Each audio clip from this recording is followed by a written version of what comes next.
السلام علیکم ورحمۃ الله وبرکاتہ. د نمونو په نیډیو کې به زه تاسو ته راوښیم چې څنګه کولی شئ تاسو چې د هر چا د نمبر پوره معلومات حاصل کړئ. مطلب که تاسو یو نمبر چې کول غواړئ د هغه پوره معلومات اخیستل غواړئ، نمبر استعمالولو والا، د نمبر لوکیشن، د نمبر چې د چا په نوم دی، مطلب موبایل سیم چې د چا په نوم دی، د هغه فول مکمل اډرس، مکمل معلومات تاسو څنګه اخیستلی شئ.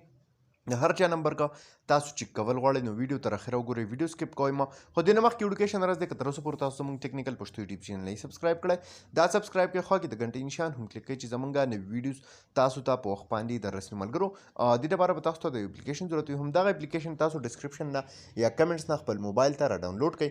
کله هم چې دغه اپلیکیشن تاسو خپل موبایل ته را ډاونلوډ کړئ او دغه اپلیکیشن تاسو خپل موبایل کې کول آف کړئ، نو تاسو ته به داسې شان یو انټرفیس راشي. دلته کې تاسو ګورئ اولنی آپشن دی سیم ډیټابیس، مطلب د هر چا نمبر چې وي، د هر چا سیم چې وي، د هغې معلومات تاسو څنګه اخیستلی شئ. سمپل دلته کې هغه نمبر ولیکئ کوم چې تاسو کتل غواړئ، ټیک ده، خو اولنی کم زیرو چې دی دا پکې نه ورکوئ.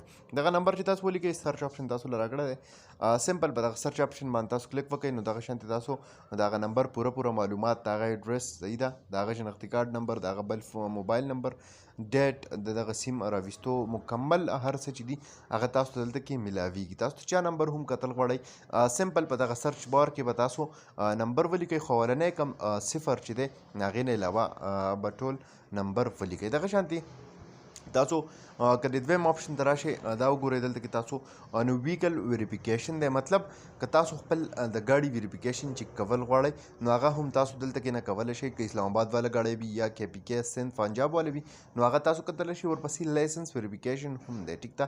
که تاسو غواړئ چې تاسو خپل لایسنس چیک کړئ چې آیا دا ویریفای دی او که نه دی ویریفای، نو سمپل په دغه لایسنس ویریفیکیشن باندې به کلیک وکړئ. تاسو چې د کوم ځای سره تعلق ساتئ، مطلب کې پی کې وي یا اسلام آباد وي، هر څه چې وي، دلته کې به تاسو سمپل خپل شناختي کارډ نمبر چې کوم دی هغه نمبر به ورکوئ. چیک ډیټیل باندې به کلیک وکړئ، نو تاسو شناختي کارډ ویریفیکیشن مکمل معلومات په تاسو له راواخلي. نو درې اپشنونه پکې تاسو ته په دغه اپلیکیشن کې ملاویږي. اولنی خو ډیټابیس دی، د هر چا سیم تاسو په دغه طریقې سره چې دی هغې معلومات اخیستلی شي.